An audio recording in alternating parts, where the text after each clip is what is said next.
from elbows up to who cares under this Prime Minister.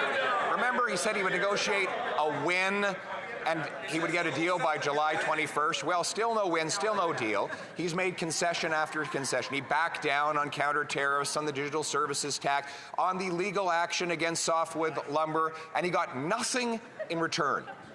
Well, one thing.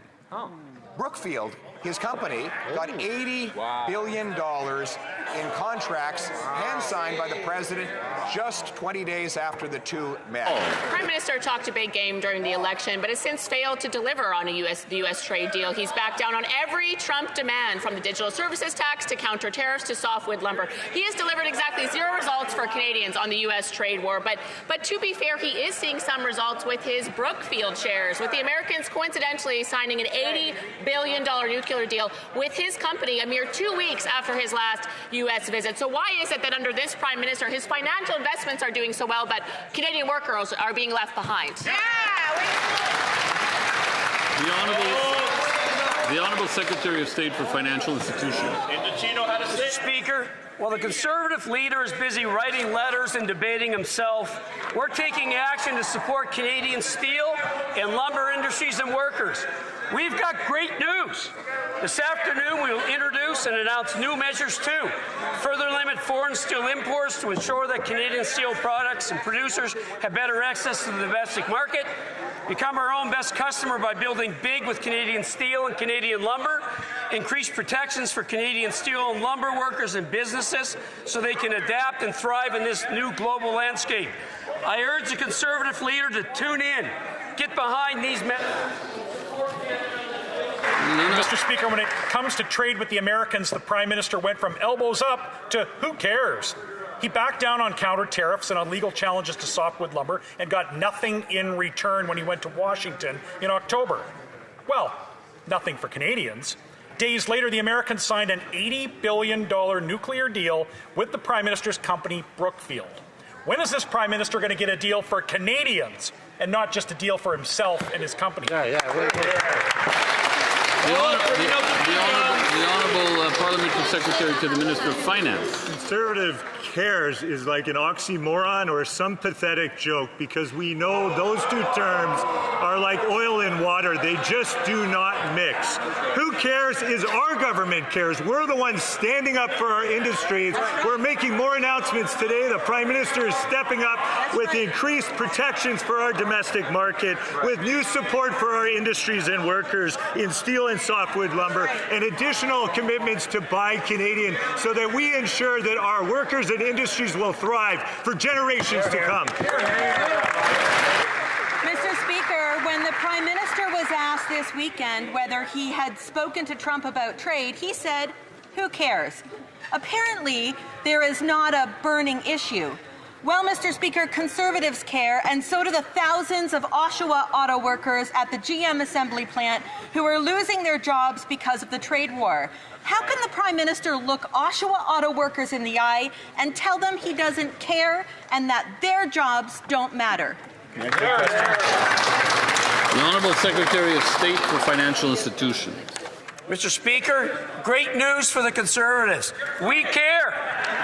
This afternoon, we're going to announce new measures, further limit foreign steel imports to ensure that Canadian steel products have better access to the domestic market, become our own best customer by building big with Canadian steel and Canadian lumber, increase protections for Canadian steel and lumber workers and businesses so they can adapt and thrive in this new global landscape.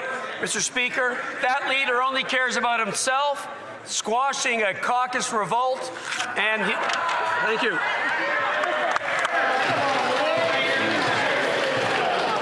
I mean, we have unfettered freedom of speech in this chamber. I recognize that, but I think both sides have to refrain from provocation. I think that can lead to disorder, which is unparliamentary. But the honourable member for Oshawa. Mr. Speaker, what is clear is that instead of negotiating deals for Canadian auto workers, what they care about, and this Prime Minister cares about, is being more interested in negotiating deals for Brookfield. Oshawa is set to lose thousands of jobs this January, even though this Prime Minister promised to negotiate a win.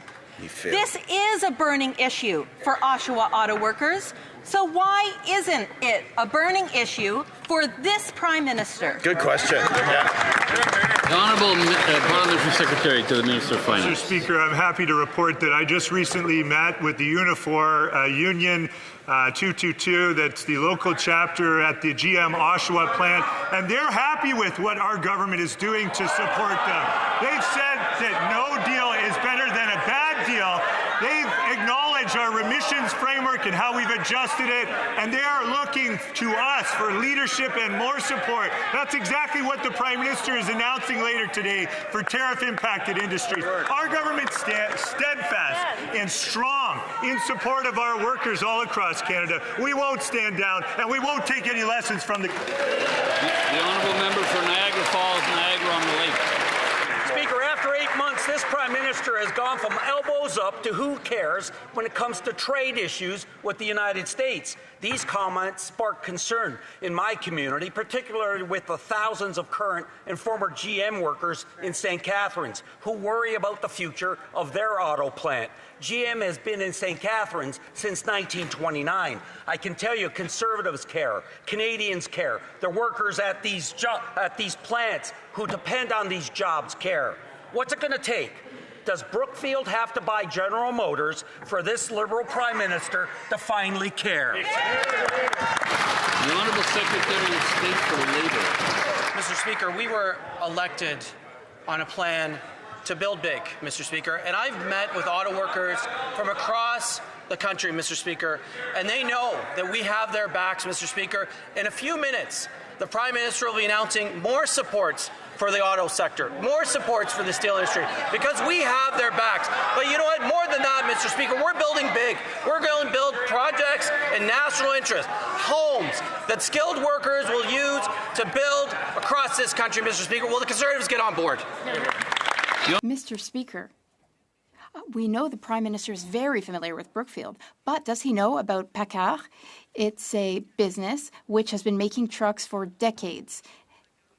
Now, they've announced 300 layoffs. So those are people, even parents, losing their jobs. Why? Because of American tariffs.